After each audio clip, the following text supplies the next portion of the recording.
नमस्कार। बृहस्पति के इस गोचर से जो 2 जून को कर्क राशि में हुआ, सभी लोग तकरीबन हर इंसान इसको एक उम्मीद के नज़र से देख रहा है कि इससे कुछ अच्छा होगा, इससे कुछ बेटर हो जाएगा, चीज़ें बदलेंगी, चीज़ें बहुत अच्छी हो जाएँगी। इसमें कोई दो राय नहीं है कि बृहस्पति का जो गोचर है, ये काफ़ी बड़ा गोचर है, ये काफ़ी बड़ा ट्रांज़िट है और इससे इवेंट हैपन होते हैं। और काफ़ी ज़्यादा इवेंट हैपन होते हैं। उसमें से अगर हम बुराई और अच्छाई की बात की जाए तो अच्छे इवेंट हैपन होते हैं। लेकिन बृहस्पति का अपना एक नेचर है, जो ये कनेक्शन चंद्र राशि के अंदर एस्टैब्लिश हुआ है, कर्क साइन के अंदर। तो जब कोई प्लेनेट किसी घर में गोचर करता है, कहीं पे वो ट्रांज़िट करता है, तो हमें उस मालिक के, जिसके घर में वो गया, उसकी पोज़ीशन को देखना बड़ा ज़रूरी हो जाता है। आप उसको ऐसे समझ लीजिए कि आप किसी इंसान के घर में रहने जाते हैं किराए पे और वो मालिक फाइनेंशियली या हर चीज़ को लेके, हर एस्पेक्ट को लेके बड़ा स्ट्रांग भी है और वो इतना इन्फ्लुएंट है, इतना ज़्यादा उसको रिसोर्सेज उसके पास हैं कि उसको ना ज़रूरत नहीं पड़ती है कि आपका किराया टाइम पे आए या ना आए, डजेंट मैटर, उसको फ़र्क नहीं पड़ता। या फिर वो आपका जो मकान मालिक है जिसके घर में आप शिफ्ट हुए, वो इतना वेल ऑफ है ही नहीं है कि उसकी डिपेंडेंसी आपके ऊपर है पूरी। आप उसको किराया दोगे तो उसकी गाड़ी चलेगी, थोड़ा सिस्टम बेटर हो जाएगा। कई बार होता है ना कि लोग अपना घर रेंट पे दे देते हैं कि हमारा एक एक्स्ट्रा इनकम बन जाएगा। वो 2 तरह की चीज़ें होती हैं। एक तो एक्स्ट्रा इनकम चलो बन रहा है, ठीक है, एक अलग से पैसा आ रहा है, उसको हम सेव कर रहे हैं, वो बैंक्स में जा रहे हैं, जैसे भी वो इकट्ठा कर रहे हैं। एक चीज़ होती है कि डिपेंडेंसी ही इसके ऊपर है कि अगर 1 महीने किराया अगर लेट हो गया, तो पता नहीं क्या का क्या हो जाएगा। कोरोना काल में पोज़ीशन बड़ी ख़राब हुई थी। जो लोग डिपेंडेंसी थी जिनकी रेंट की इनकम के ऊपर, उनके लिए बड़ी समस्या खड़ी हो गई थी। तो मतलब क्या, what does it mean? It means कि आपके चार्ट के अंदर कर्क के मालिक चंद्र जो हैं, वो किस पोज़ीशन में हैं। ये बड़ा ही इंपॉर्टेंट एक चीज़ ध्यान देने वाली है क्योंकि आपके जो रिजल्ट्स हैं, वो वेरी कर जाएँगे हर केस के अंदर। जैसे ढेर सारे प्रेडिक्शंस की जा रही हैं कि बृहस्पति ने गोचर कर लिया, अब ये अच्छा हो जाएगा, वो अच्छा हो जाएगा। लेकिन एक कोर जो चीज़ है, वो दिमाग से नहीं निकलनी चाहिए। अगर आप रियल ज्योतिष के फॉलोअर हैं, अगर आप असल ज्योतिष को अगर फॉलो करते हैं, तो ये चीज़ आपको जानना ज़रूरी है। ये आप ही के लिए वीडियो है। बेसिकली उन्हीं के लिए जो रियल वर्ल्ड ऑफ ज्योतिष से जुड़े हुए हैं कि मेरा रिजल्ट वेरी क्यों कर रहा है, मुझे रिजल्ट्स अच्छे क्यों नहीं आ रहे हैं, मेरा पोजीशन और ख़राब हो गया है, मुझे कुछ अच्छा देखने को क्यों नहीं मिल रहा है। जबकि प्रेडिक्शंस तो ये है कि बृहस्पति के गोचर से बहुत सारी चीज़ें अच्छी होने वाली हैं। अब आपके उस घर के डिस्पोजिटर जो चंद्र हैं, कर्क के डिस्पोजिटर जो हैं वो चंद्र हैं। गुरु उस घर के में चले गए हैं। गुरु उस घर में जाने से चंद्र की पोजीशन कैसी है आपकी कुंडली में? मान लीजिए आपकी कुंडली में चंद्रमा पीड़ित है, चंद्रमा शनि से अफ्लिक्टेड है, चंद्रमा राहु से अफ्लिक्टेड है, क्योंकि राहु चंद्रमा इज ए कॉम्बिनेशन, ओवरवेल्म्ड है, हर चीज़ एक्सेस है। राहु का वैसे मुंह नहीं है, धड़ है नहीं है, सिर्फ सिर है। तो हर चीज़ जो चीज़ डालते जाओगे वो नीचे गिरती जाएगी, सारा समंदर निकल जाएगा, सारी धरती खा जाएगा। उसके बाद भी वो कहेगा कि मुझे भूख नहीं मिट रही। अंडरस्टैंड कीजिए कि उसका मुंह है, धड़ नहीं है। कहाँ जाके रुकेगी चीज़, कहाँ जाके रुकेगी, कहाँ जाके पचेगी? रुकने की कोई जगह ही नहीं है, रुकने का कोई रास्ता ही नहीं है। तो वो पास ऑन हो जाएगा। तो अगर चंद्रमा अफ्लिक्शन में है, चंद्रमा खराब है, चंद्रमा अच्छी पोजीशन में नहीं है, तो रिजल्ट्स वेरी हो जाएंगे। बड़े अच्छे रिजल्ट्स देखने को नहीं मिलेंगे, क्योंकि उसका डिस्पोजिटर का स्ट्रांग होना, जैसे मैंने आपको बताया कि एग्जांपल दी मैंने आपको मकान मालिक की, उसका आपके ऊपर डिपेंडेंसी होना और आपके ऊपर डिपेंडेंसी ना होने में बड़ा फ़र्क है। डिपेंडेंसी ना हो तो वो आप कहोगे कि 2 महीने किराया लेट दे देंगे, कोई दिक्कत नहीं है, तो वो कहेगा ठीक है कोई बात नहीं, सो के मेरा चल रहा है। लेकिन उसकी डिपेंडेंसी अगर आपके ऊपर है, तो आप उसको बोलोगे किराया 1 महीना लेट करूंगा, तो वो लड़ने को आएगा आपके साथ, यहाँ तक बोल देगा कि भैया जगह खाली कर दो, कि आप हम किराएदार चेंज कर रहे हैं, क्योंकि हमारा जो सारा दारोमदार है इसी पे टिका हुआ है। वही मैंने आपको जैसे बताया कि कोरोना के टाइम पे जो हालात हुए थे, डिपेंडेंसी बहुत बढ़ गई थी। तो जो तो वेल ऑफ थे वो तो चलो उनका सर्वाइवल तो हुआ, लेकिन जिनका सर्वाइवल सिर्फ इस पे था, उनके लिए बड़ा हौच पौच हो गया। कोई इनकम नहीं आ रही सामने से, लेकिन पैसा देना पड़ रहा था। और जिसको नहीं आ रहा था पैसा, जो मकान मालिक है जिसको पैसा नहीं आ रहा था, वो तिल मिला रहे थे कि ये हो क्या गया है, सिस्टम सारा अपसेट हो गया, क्योंकि वो फाइनेंशियली कमज़ोर हैं। इसलिए आपसे वो उम्मीद रख रहे हैं कि आप उसका जो किराया दोगे उस पर उसकी गाड़ी चलती है। तो सिमिलरली चंद्रमा का स्ट्रांग होना, अगर आपके गुरु यहाँ गोचर करके अच्छा चंद्रमा आपका है, तो आपको रिजल्ट्स कुछ और आएंगे। जिनको लग रहा है कि अभी ट्रांजिट हुआ लेकिन कुछ अच्छा सुनने को देखने को नहीं मिल रहा, तो वो अपना चंद्रमा चेक करें, चंद्र चेक करें कि चंद्र किस पोजीशन में है। कहीं वो 7.5 से इफ्लेक्टेड तो नहीं है, कहीं वो, क्योंकि 7.5 से इफ्लेक्टेड होगा तो भी ट्रबल आएगा। क्योंकि बृहस्पति का और चंद्रमा का ना एक कॉम्बिनेशन, जिसमें किताबों में आमतौर पे गज कैसी योग कहा जाता है, लेकिन रियलिटी अगर देखी जाए तो चंद्र और बृहस्पति अगर इकट्ठे हों तो it creates lot of pressure. चंद्र एक ऐसा ग्रह है आपकी कुंडली के अंदर कि प्रेशर पसंद नहीं है, इसको रिस्ट्रिक्शंस पसंद नहीं है। ये एक ऐसा क्लास का एक ऐसा बच्चा है जिसको रिस्ट्रिक्शंस पसंद नहीं है, जिसको बंदिशें पसंद नहीं है। तो बृहस्पति तो टीचर है, तो बृहस्पति चंद्रमा जब इकट्ठे होते हैं, जिसको गज कैसी योग कहते हैं, और जिसका हम सारी जिंदगी यही ढूंढते रहे कि फिर बहुत सारे क्लाइंट्स आके पूछते हैं कि सर मेरी कुंडली में तो गज कैसी योग था लेकिन मुझे देखने को क्यों नहीं मिला। गज कैसी योग तो प्रेशर है, lot of pressure is there. तो जो प्रेशर है चंद्रमा को, जो अब रिलैक्सेशन नहीं मिल रही है, वो प्रेशर क्रिएट करता है। दैट्स वाई आपको गज कैसी योग का निर्माण, या इसको कह लो ये एस्टैब्लिशमेंट तब हुआ था जब ये लिखा जा रहा था, जब ज्योतिष लिखा जा रहा था। उस समय को ध्यान में रखते हुए, आज समय बदल चुका हुआ है। उस समय को, तब रिसोर्सेज, जो बार्टर सिस्टम चलता था, रिसोर्सेज के क्या थे कि मैंने आपको ये सामान दिया, आप मुझे सामने से वो सामान दे दीजिए। बार्टर सिस्टम चलता था, हाई एक्सपेक्टेशंस नहीं थी, कोई किसी चीज़ को पाने के लिए बहुत फायर नहीं होता था हर इंसान के अंदर। आज की डेट में तो हर इंसान के अंदर फायर है, by hook by this way और दैट वे मशहूर होना है, बाय दिस वे और दैट वे पैसा चाहिए, रॉन्ग मीन से भी पैसा बन रहा है तो कोई बात नहीं, कौन सा कोई देख रहा है। थॉट्स चेंज हो गए हैं। पहले लोग बड़े बड़े हम्बल थे, बड़े डाउन टू अर्थ थे। कोई किसी को कुछ कहता था तो वो सामने वाला इंसान उसकी बात को समझ लेता था, अंडरस्टैंड करता था, और उसका मिलके एक रेजोल्यूशन निकाला जाता था। आज किसी को कुछ कह के देखिए आप, और तो छोड़िए, बच्चे को भी कुछ कह देते हैं ना आज की डेट में, तो बच्चा भी आगे से रिटेलिएट करता है, बच्चा भी आगे से आपको जवाब दे देगा। तो किसी की तो बात ही छोड़ दी जाए, तो किसी को कुछ कहना और उसका आगे से जवाब आना, ये बड़ा समय में बदलाव आया है, बहुत बदलाव आया। तो गज कैसी योग उस टाइम पे, हम्बल लोग, हम्बल सोसाइटी उस टाइम पे थी, तो लोगों को गज कैसी समझ आता था कि हाँ एक अच्छा अच्छा दबदबा है समाज के अंदर, एक अच्छा रेपुटेशन है, एक अच्छी सर्वाइवल है समाज के अंदर चल रहा है। कोई खींचता नहीं है, कोई जेलसी नहीं है, कोई किसी तरह का कोई ऐसा फैक्टर नहीं है जो किसी को नुकसान पहुंचाने वाला हो। कोई एक इंसान घर में बीमार होता था तो उस टाइम पे लोग उसके घर पे जाके उसको हेल्प आउट करने की कोशिश करते थे।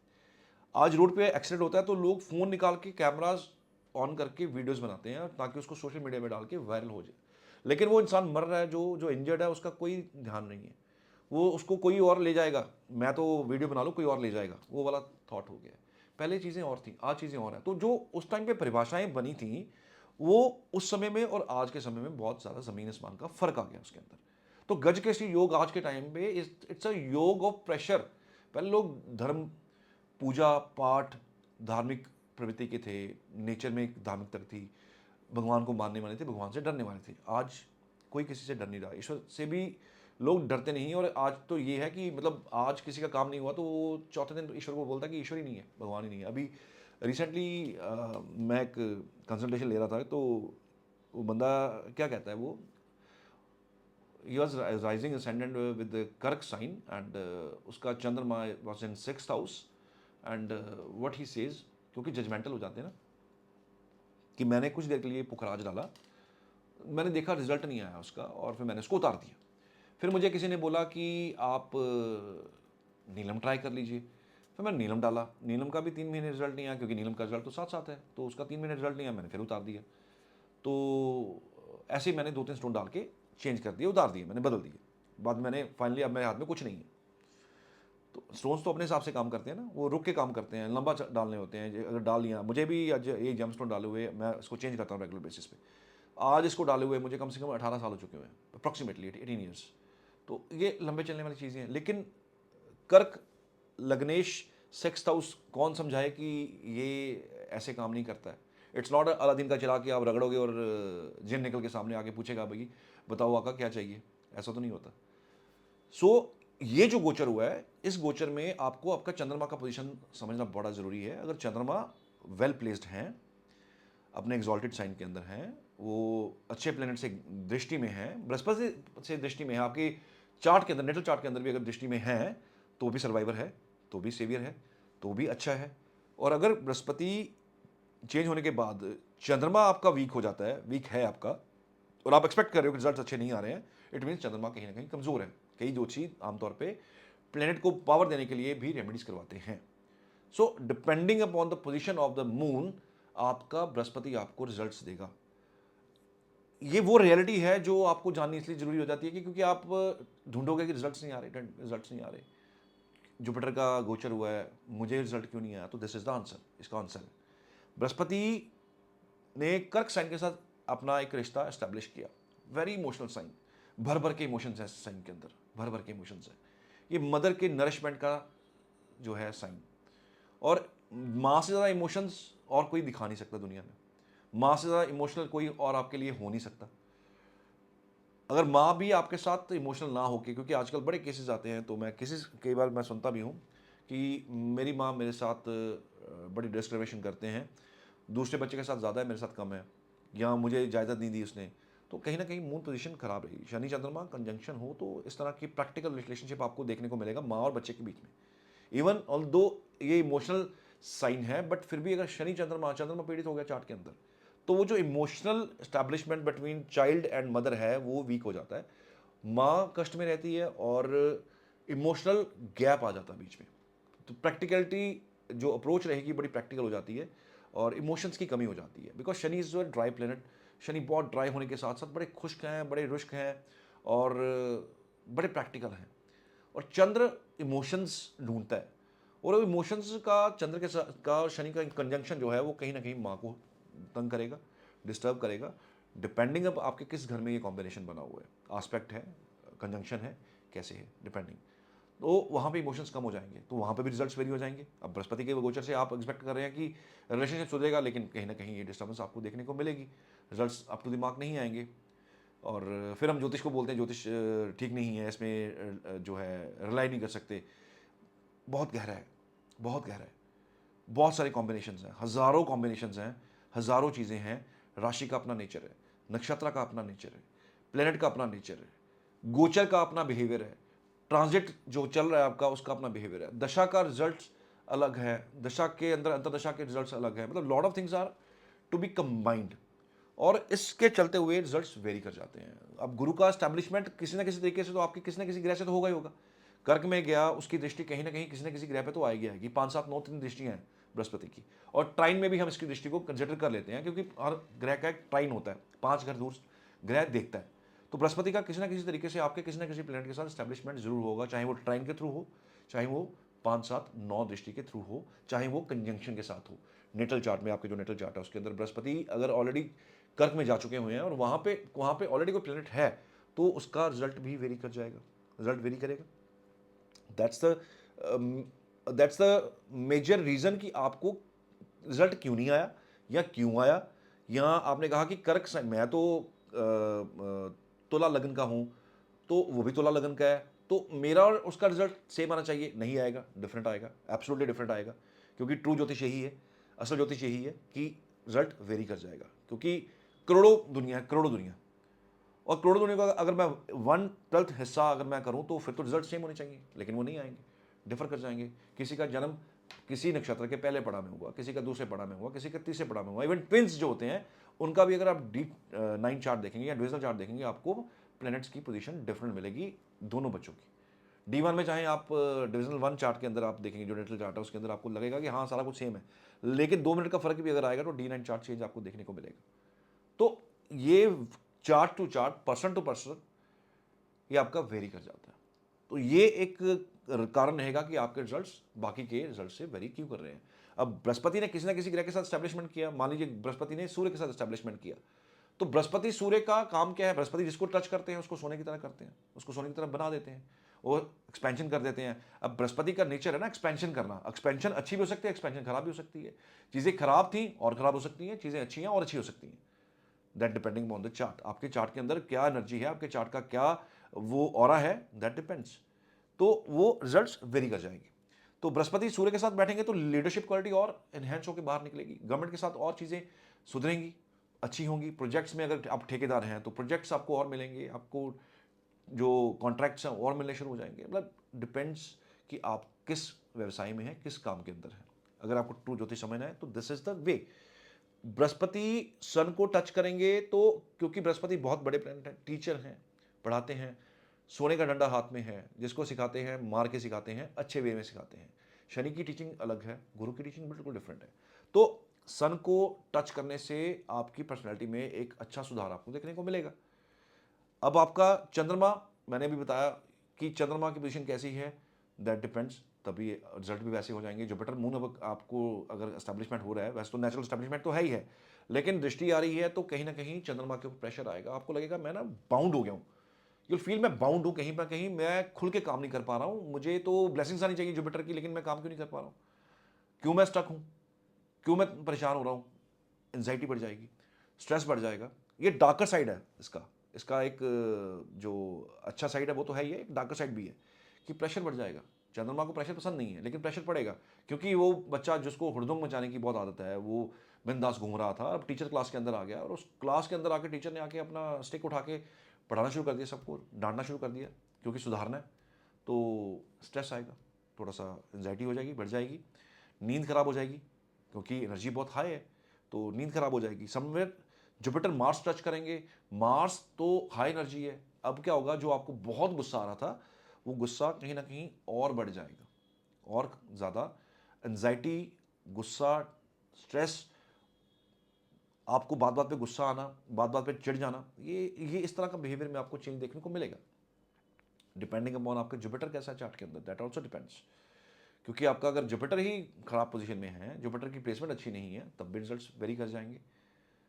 तो जुपिटर का अगर मंगल के साथ कनेक्शन बन जाता है, आपका बन रहा है, अगर अगर किसी तरह से एस्टैब्लिशमेंट हो रहा है इसका, तो चाहे 5 7 9 से, चाहे वो ट्राइन से हो रहा है, तो आपका उसका जो रोल रहेगा वो एग्रेशन को और ज़्यादा हवा मिलनी शुरू हो जाएगी। अब आपको बात बात पे और गुस्सा आएगा। सबसे ज़्यादा प्रॉब्लम क्या है, गुस्सा किस पे आता है, बृहस्पति का जो गुस्सा है ना, वो गुस्सा है गलत चीज़ों पे, गलत काम में। कोई किसी ने झूठ बोल दिया, हो सकता है रिश्ता तक खत्म कर दें आप गुस्से में आके। तो वो दोस्ती जो चल रही थी बहुत सालों से, वो किसी वजह से टूटने के कगार पे भी आ सकती है। सो मंगल इज अ दोस्त, मंगल आपके दोस्त हैं, मंगल आपके फ्रेंड्स हैं, मंगल आपका भाई हैं, मंगल आपके बहुत वो क्लोज फ्रेंड्स जिसके साथ आप पूरा रिलाई करते आ रहे थे, जिसके साथ पूरा आपका अच्छा एक रिश्ता था, वो आप किसी वजह से टूट सकता है। बड़ा संभल कर चलने का टाइम। बृहस्पति का अगर बुध के साथ अगर किसी तरह से कनेक्शन स्टैब्लिश हो रहा है, तो बृहस्पति बुध combination is not a good combination, अच्छा कॉम्बिनेशन नहीं है। और इसका अगर दृष्टि ट्राइन या दृष्टि का किसी तरह संबंध बन रहा है, तो रिजल्ट अगेन कैसे हैं, व्यापार चल रहा था, प्रेशर आना शुरू हो गया, काम बढ़ेगा, प्रेशर आएगा। बड़ा सीधा सा फॉर्मूला है कि काम बढ़ाएंगे तो रिसोर्सेज भी पे लगाने पड़ेंगे, पैसा भी लगेगा, और वर्कलोड भी बढ़ेगा, और दिमाग में टेंशन भी आएगा कि पैसा लगना शुरू हो गया, बिजनेस आउटपुट नहीं आ रहा अब। तो इस तरह का एक आपको जो है रिजल्ट्स देखने को मिलेंगे। बृहस्पति, खुद बृहस्पति के साथ, अब आपके नेटल चार्ट में बृहस्पति जहाँ बैठे हुए हैं, वहाँ से बृहस्पति का ही एस्टैब्लिशमेंट हो रहा है आपके बृहस्पति के साथ, आपके नेटल D1 चार्ट के साथ आपके ट्रांजिट के बृहस्पति का कनेक्शन बन रहा है। तो again this is a combination जहाँ पे हायर एजुकेशन, हायर लर्निंग और स्पिरिचुअलिटी और धर्म का साथ देना और धर्म के साथ खड़े होने का समय है। बहुत सारी गलत चीज़ें समाज में आपको देखने को मिलेंगी जिसके अगेंस्ट आपका दिल करेगा मैं आवाज़ उठाऊं, और इस आवाज़ के चलते हुए आपके ऊपर भी कोई एक्शन आ सकता है, आप भी किसी के रडार पे आ सकते हो। तो थोड़ा सोच समझ के स्टेप लीजिएगा। बृहस्पति का कनेक्शन शुक्र के साथ बनता है, तो जिन लोगों को शादी में ट्रबल आ रहा था, वो शादी में ट्रबल जो है वो सॉल्व करेंगे। और क्योंकि मन कहाँ से देखेंगे, मन तो चंद्र से देखेंगे ना, तो मन की राशि में बृहस्पति है, तो मन की राशि में बृहस्पति है और राशि के मालिक चंद्रमा अगर वेल प्लेस्ड है तो आपको रिलीफ मिलेगा। अगर आपको वो रिलीफ, वो अच्छी पोजीशन में नहीं है, तो रिलीफ नहीं मिलेगा और उल्टा प्रेशर बढ़ जाएगा। बृहस्पति इंश्योर्स कि आपको ना गंदगी से बाहर निकालना है, चाहे वो आपको खराब समय दिखा के निकालें, चाहे आपको अच्छा समय दिखा के निकालें। अगर चीज़ें खराब हो रही हैं, इट मीन्स इसके पीछे कुछ बड़ा गोल है। बृहस्पति का गोल बहुत बड़ा है। बृहस्पति छोटी चीज़ों में विश्वास नहीं रखते हैं। बृहस्पति मीन्स दूर की सोच, विजडम, दूर की समझदारी। तो बृहस्पति अब एक्सपेंशन अच्छे में करेंगे बुरे में करेंगे, वो राशि के मालिक के ऊपर बड़ा डिपेंडेंसी आ जाएगी। बृहस्पति शुक्र अगर रिलेशनशिप के अंदर इश्यूज चल रहे थे, अगर आपकी भलाई आपके सेपरेशन में है या डिवोर्स में है, तो उसके लिए स्थितियां बननी शुरू हो जाएंगी। वो स्थितियां आपको दिल करेगा कि अब इस चीज़ को ख़त्म किया जाए, बैठ के सेटल करते हैं या कोर्ट के थ्रू सेटल करते हैं या किसी पंचायत के थ्रू सेटल करते हैं, या कोई बीच में कोई बंदा डाल के, बीच में कोई बंदा ऐसा डाल के जो इस चीज़ को सेटल करे, दोनों तरफ से डाल के इसको ख़त्म करते हैं, क्योंकि अल्टीमेटली बाद में आपको रिलीफ है। तो बृहस्पति रिलीफ देते हैं पहले, लेकिन प्रेशर दे देंगे बाद में, रिलीफ कर देंगे। उसका जो बृहस्पति का जो रिजल्ट है ना, वो एंड में बहुत बहुत अच्छा है। एक बार तो लगेगा कि अभी बहुत प्रेशर झेलना पड़ रहा है, बहुत सारी दिक्कतें आ रही हैं, चीज़ें सॉल्व नहीं हो रही हैं, बट अल्टीमेटली बृहस्पति सॉल्व करते हैं चीज़ों को, तो आपको वो गंदगी से बाहर निकाल के अच्छी जगह पे लेके जाएंगे। बृहस्पति राहु ऑलरेडी चंडाल दोष, चंडाल योग बोलते हैं, चंडाल दोष इसको बोलते हैं। तो चंडाल का काम तो चंडाल जैसा ही है ना, जो दिमाग पहले थोड़ा चल रहा था अब ज़्यादा चलना शुरू हो जाएगा। जो चीज़ें आप कर रहे थे उसमें अब आप कहीं ना कहीं करप्शन का तड़का लग जाएगा, करप्शन हो जाएगी आपसे, आप ना चाहते हुए भी कर लेंगे। पैसा किसी को दे देंगे, वापस लेने के लिए कोई हथकंडे गलत अपना सकते हैं, अगर वापस नहीं कर रहा तो। बृहस्पति केतु अगर एस्टैब्लिशमेंट हो रहा है किसी तरीके से, तो बृहस्पति केतु का मोर स्पिरिचुअलिटी, मोर रिलीजियस, भगवान की तरफ बहुत ज़्यादा झुकाव कर देना और बहुत ज़्यादा दिमाग के अंदर शांति लेके आना। कुछ ना अच्छा लगे तो बंदा कहता है कि ओशो सुनो। बृहस्पति केतु इज लाइक कि ओशो सुनने के बाद जो दिमाग की नसें खुल जाती हैं, वो जो दिमाग के अंदर थॉट्स क्लियर हो जाते हैं, वो आपके दिमाग में आएंगे कि हाँ, ज़िंदगी में आगे बढ़ना भी ज़रूरी है, लेकिन शांति भी ज़रूरी है। अगर मैं ठीक हूँ, मेरा शरीर ठीक है, तो सब ठीक है। एक अंदर से ना एनलाइटनमेंट होना शुरू हो जाता है, अंदर से एक लाइट जल जाती है कि ठीक है, हर चीज़ में पैसा प्रधान नहीं है। कहीं ना कहीं बैठ के कहीं ना कहीं आपको विश्राम भी तो करना पड़ेगा ना। तो बैठते हैं, आराम से चलते हैं, कोई जल्दी नहीं है, कोई जल्दबाजी नहीं है, शांति से करेंगे। अगेन 3 फोकस चीज़ों पर फोकस कीजिएगा। बृहस्पति की पोजीशन आपकी कुंडली में कैसी है, नंबर 1। नंबर 2, चंद्र कैसे हैं, चंद्र आपकी कुंडली में किस पोजीशन में है। और नंबर 3 कि आपकी कुंडली के अंदर जो दशा चल रही है वो किसकी चल रही है, क्योंकि दशा भी रिजल्ट्स वेरी कर देगी। किसी की राहु की है, किसी की मंगल की है, किसी की बृहस्पति की है, किसी की चंद्र की है, किसी की बुध की लगी हुई है, अलग अलग दशाएं लगी हुई हैं, किसी की केतु की लगी हुई है, तो दशा से भी रिजल्ट्स वेरी कर जाएंगे। So that is the reason सबके रिजल्ट्स आपको डिफरेंट डिफरेंट देखने को मिलेंगे। किसी को बहुत ज़्यादा प्रेशर फील होगा, किसी को रिलैक्सेशन महसूस होगा, और किसी को बहुत ही ज़्यादा फंसा हुआ महसूस होगा। ऐसा नहीं है कि बृहस्पति के गोचर से आपको सब कुछ गुडी गुडी होने वाला है, ठीक है, बट एक गुडी गुडी एंड ऑफ द डे जरूर होगा। लेकिन शुरुआत में आपको बहुत सारे इश्यूज देखने को मिलेंगे जो कहीं ना कहीं विचलित कर सकते हैं, कहीं ना कहीं परेशान कर सकते हैं, कहीं ना कहीं आपको डिस्टर्बेंस दे सकते हैं। तो आप अपनी कुंडली को खोलिए, देखिए कि आपके ये 3 पोजीशंस कैसी हैं जो बहुत ज़्यादा इंपॉर्टेंट हो जाती हैं किसी भी गोचर को देखने के लिए।